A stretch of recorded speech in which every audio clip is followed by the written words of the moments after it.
Guys तो कैसे हैं आप लोग। मैं हूं आपका दोस्त विशाल मोरा और स्वागत है आप सभी का हमारे यूट्यूब चैनल विशाल मोरा स्टडी क्लासेस में। तो आज की इस वीडियो में मैं आपके लिए लेके आया हूं इंग्लिश ग्रामर से फ्यूचर टेंस। तो ठीक है, तो दोस्तों आज की इस वीडियो में हम पढ़ने वाले हैं फ्यूचर टेंस के बारे में।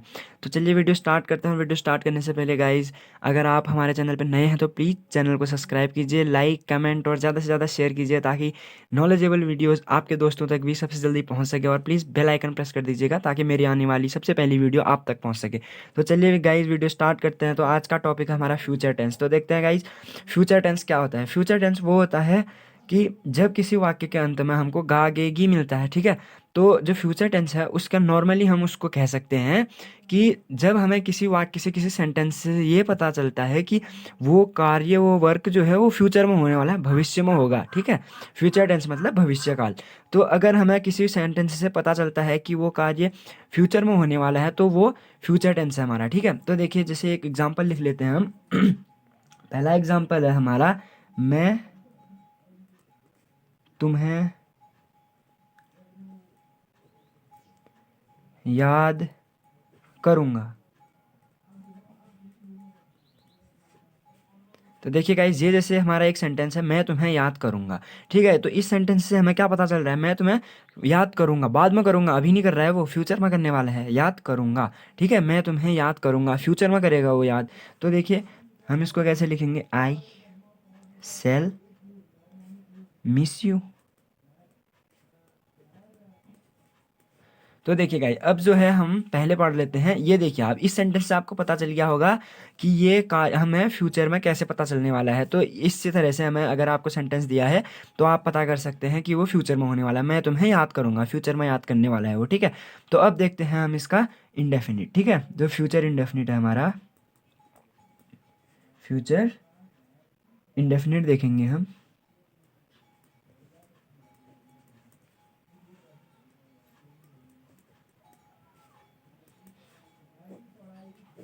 फ्यूचर इंडेफिनिट देख लेते हैं। तो फ्यूचर इंडेफिनिट में क्या है, जिन वाक्यों के अंत में हमको, जो फ्यूचर के जो वाक्य हैं, जिन वाक्यों के अंत में हमको गा गे गी, गा गे गी ऐसे और भी वर्ड जो हमारे वर्ण जो हैं लास्ट में मिलते हैं हमको, ऐसे शब्द तो वो हमारा क्या होता है, फ्यूचर इंडेफिनिट टेंस होता है। तो देखिए इसका भी एग्जांपल देख लीजिए। जैसे ये फ्यूचर टेंस था, ठीक है, फ्यूचर इंडेफिनिट। तो देखिए मैं तुम्हें याद करूंगा, लास्ट में क्या आया हमारा, गा रखा है। तो ये देखिए फ्यूचर इंडेफिनिट के अंत में हमारा गा होता है, ठीक है। तो मैं तुम्हें याद करूंगा, एक ही हो गया। अब गे का उदाहरण देख लीजिए, हम फुटबॉल खेलेंगे, हम फुटबॉल खेलेंगे, ठीक है। वी शैल प्ले फुटबॉल,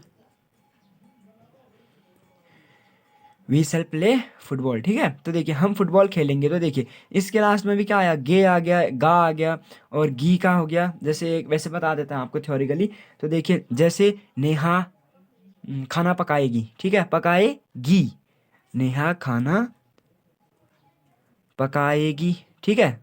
बाद में पकाने वाली है वो, क्या पता चल रहा है इससे, फ्यूचर का गी आ रहा है लास्ट में, ठीक है। तो खाना फ्यूचर, पकाएगी में है फ्यूचर। तो देखिए इसका भी हो गया।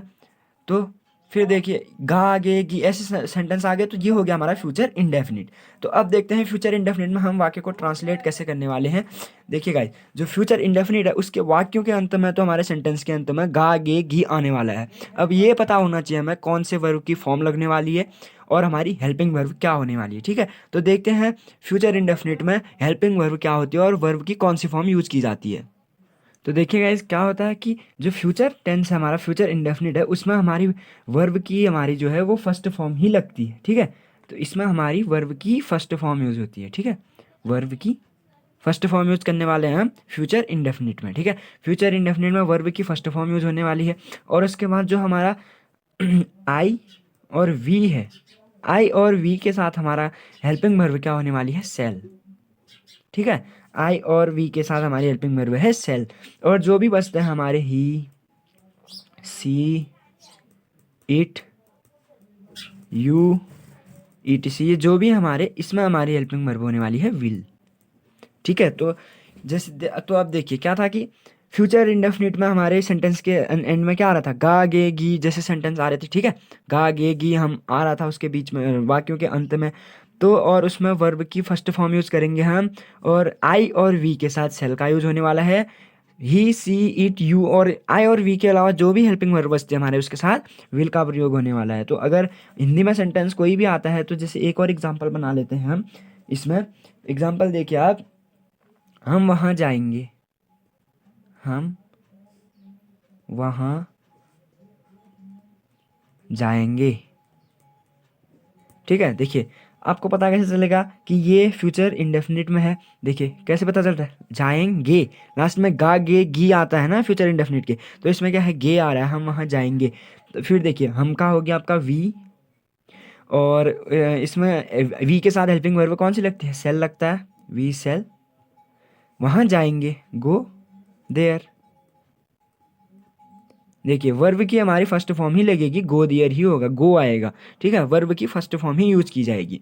और इसका स्ट्रक्चर क्या बन जाता है उसके बाद, आप स्ट्रक्चर देखिए इसके लिए, जो हमारा फ्यूचर इंडेफिनिट का स्ट्रक्चर तैयार होता है, स्ट्रक्चर बनता है वो कुछ इस तरह से होगा। कैसे, सबसे पहले आप लिखेंगे सब्जेक्ट प्लस हेल्पिंग वर्ब, ये हेल्पिंग वर्ब है, ठीक है, short form helping verb, plus verb की फर्स्ट फॉर्म, ठीक है, ये फर्स्ट फॉर्म है आपकी वर्ब की, प्लस ऑब्जेक्ट, ठीक है। तो ये बनता है आपका फ्यूचर इंडेफिनिट का स्ट्रक्चर, ठीक है। फ्यूचर इंडेफिनिट के लिए आपका स्ट्रक्चर ये तैयार हो गया, ठीक है। तो अब देखते हैं फ्यूचर कॉन्टिन्यूअस कैसे बनता है।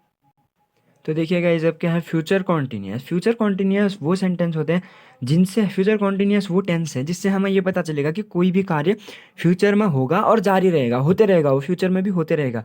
जैसे कि आप देख लीजिए, मैं खाना खा रहा होऊंगा, खाना खा रहा होऊंगा, ठीक है, फ्यूचर की बात है, मैं खाना खाऊंगा, ठीक है, लेकिन इसमें कॉन्टिन्यूअस क्या दे रहा है, खाना खा रहा होऊंगा। तो जब की बात कर रहा है तब वो कार्य पूरा नहीं हुआ है, कॉन्टिन्यूअस में है वो कार्य। हम खेल रहे होंगे, तब भी वो फ्यूचर में खेल रहे होंगे, कॉन्टिन्यूअसली खेल रहे हैं वो, ठीक है। तो फ्यूचर कॉन्टिन्यूअस के लिए आपका क्या होता है, फ्यूचर कॉन्टिन्यूअस के वाक्य के अंत में आपको क्या मिलता है, रहे होंगे, रही होगी, और रहा होगा,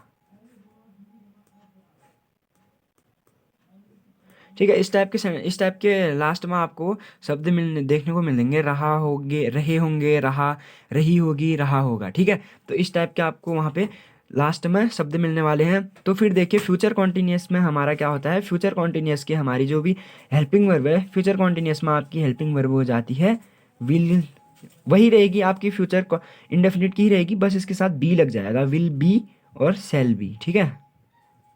ये देखिए आपका विल बी और सेल बी इसकी हेल्पिंग वर्ब हो गई, विल बी और सेल बी, ठीक है। तो ये दो इसकी वो हो गई। और देखिए जैसे कि कॉन्टिन्यूअस है, किसी भी टेंस का कॉन्टिन्यूअस हो, पास्ट कॉन्टिन्यूअस, फ्यूचर कॉन्टिन्यूअस या प्रेजेंट कॉन्टिन्यूअस, तो आप उसमें क्या होगा, वर्ब की फर्स्ट फॉर्म जो है उसके साथ आप आईएनजी ही यूज करेंगे, ठीक है।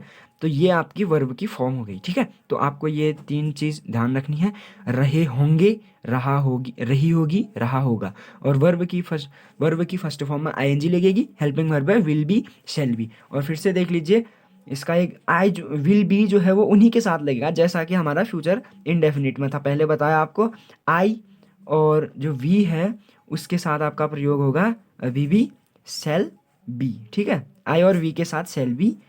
और जो भी बचते हैं ही, सी, इट, दे, ये जितने भी बचते हैं आपके, यू, इनके साथ आपका लगने वाला है विल, ठीक है। तो ये देख लिया आपने, विल बी लगने वाला है इनके साथ, ठीक है। आई और वी के साथ shall be, he, she, it, they, you, जो भी बचते हैं आई और वी के अलावा जो भी बचते हैं आपको उसमें सेल बी लगा देना है। लेकिन एक कंडीशन ये भी होती है फ्यूचर टेंस में, जो आई है, आई के साथ हम विल का भी प्रयोग कर सकते हैं, ठीक है।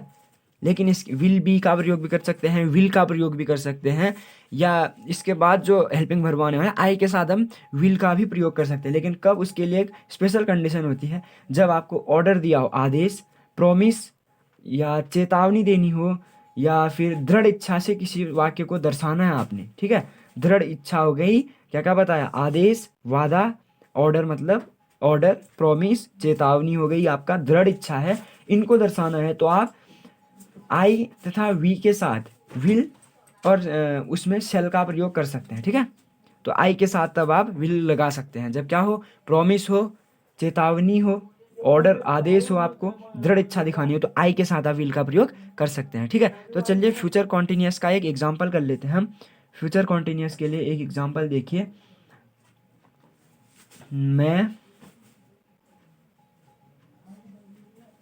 फ्यूचर कॉन्टिन्यूअस के लिए एग्जाम्पल है मैं घर जा रहा हूँगा। मैं घर जा रहा हूँगा। ठीक है, मैं घर जा रहा हूँगा फ्यूचर की बात कर रहा है, और जितने भी कॉन्टिन्यूअस है उसमें ऑब्वियसली कॉमन बात है कि रहा वर्ड जो है वो कॉमन होगा, सभी कॉन्टिन्यूअस में रहा जरूर आएगा, क्योंकि कार्य हमारा जारी है, तब वर्क पूरा नहीं हुआ है तो वो चल रहा है। तो देखिए मैं घर जा रहा हूँगा, तो ये हमारा ऑर्डर नहीं है। ठीक है, कोई दृढ़ इच्छा भी नहीं है, डिटर्मिनेशन नहीं है, और कोई थ्रेड भी नहीं है, चेतावनी भी नहीं है, प्रॉमिस भी नहीं है। ठीक है, तो ये नॉर्मल वाक्य है, तो आई के साथ हम शैल का ही प्रयोग करेंगे। तो देखिए आई शैल बी। ठीक है, अभी कॉन्टिन्यूस है तो शैल के साथ बी का भी प्रयोग होने वाला है। तो देखिए आई शैल बी, मैं घर जा रहा हूँगा, आई शैल बी वर्ब की फर्स्ट फॉर्म के साथ ING, I shall be going to home. ठीक है, ये आपका I shall be going to home, ये आपका एक हो गया मैं के लिए। अब देखते हैं ही का, तो देखिए वह खेल रहा होगा, आपका एक ये सेंटेंस है, तो उसके लिए आप क्या लिखेंगे, ही के साथ हमारा क्या होने वाला है, विल बी का प्रयोग होने वाला है। विल बी का प्रयोग क्यों हुआ, क्योंकि ये न कोई डिटर्मिनेशन है, दृढ़ इच्छा है, न चेतावनी है, पहले आपको देख लेना, न प्रॉमिस है, ठीक है, न ऑर्डर है, तो इसमें भी हम विल बी का ही प्रयोग करेंगे। ही विल बी, वह खेल रहा होगा का है, ही विल बी प्लेइंग। ठीक है, इसका ये हो गया। फिर देखिए हम दौड़ रहे होंगे, वी के साथ किसका प्रयोग होता है, shall be, we shall be running. ठीक है, ये हो गया। अब हम देखते हैं कि आई के साथ विल का प्रयोग कब होता है। ठीक है, जैसे कि देखिए मैं तुम्हें मार रहा हूँगा।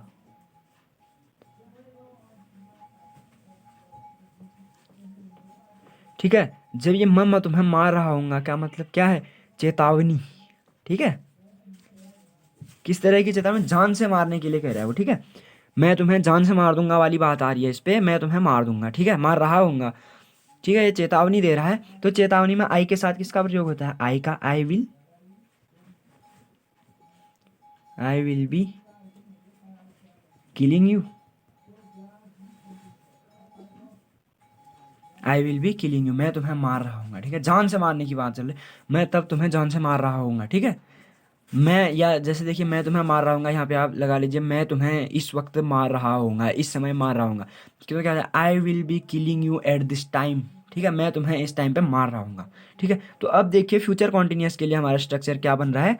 फ्यूचर कॉन्टिन्यूअस के लिए हमारा स्ट्रक्चर बन रहा है, पहले हमने क्या लिखा था, वी शैल बी रनिंग वाला था, यहीं से देख लीजिए आप, पहला है हमारा सब्जेक्ट, फिर आ रहा है आपका हेल्पिंग वर्ब। ठीक है, विल बी या शैल बी कुछ भी हो, आप सब्जेक्ट के हिसाब से लगाएंगे, जो आपका सब्जेक्ट होगा उस हिसाब से आप हेल्पिंग वर्ब लगाने वाले हैं। तो देखिए subject plus helping verb, we will be running लगा, तो फिर देखिए वर्ब की फर्स्ट फॉर्म में आपने आईएनजी लगा दी। ठीक है, subject plus helping verb plus verb की फर्स्ट फॉर्म में आईएनजी प्लस ऑब्जेक्ट, लास्ट में आपका ऑब्जेक्ट लगेगा। ठीक है, तो ये वाला जो है आपका, ये हो गया फ्यूचर कॉन्टिन्यूअस का स्ट्रक्चर। ठीक है, तो गाइस आज की वीडियो में बस इतना ही, फिर अगली वीडियो में मैं आपके लिए लेके आऊँगा फ्यूचर परफेक्ट और फ्यूचर परफेक्ट कॉन्टिन्यूअस। ठीक है, तो आई होप कि आपको आज के टॉपिक समझ में आ गया होगा, फ्यूचर इंडेफिनिट और फ्यूचर कॉन्टिन्यूअस। तो अगर आपका बोर्ड एग्जाम में कोई क्वेश्चन आता है तो जम के कीजिएगा, अगर कोई आपको डाउट है अभी भी तो आप कमेंट सेक्शन में जाके कमेंट करके आप पूछ सकते हैं। प्लीज़ वीडियो को लाइक कीजिएगा, और अगर आपको वीडियो कैसा लगा आप कमेंट कीजिए, और ज़्यादा से ज़्यादा शेयर कीजिए, ताकि आपके दोस्तों को भी डाउट्स क्लियर हो सके और उन्हें भी बोर्ड एग्जाम में थोड़ी हेल्प हो सके। तो गाइज मिलते हैं नेक्स्ट वीडियो में, गुड लक फॉर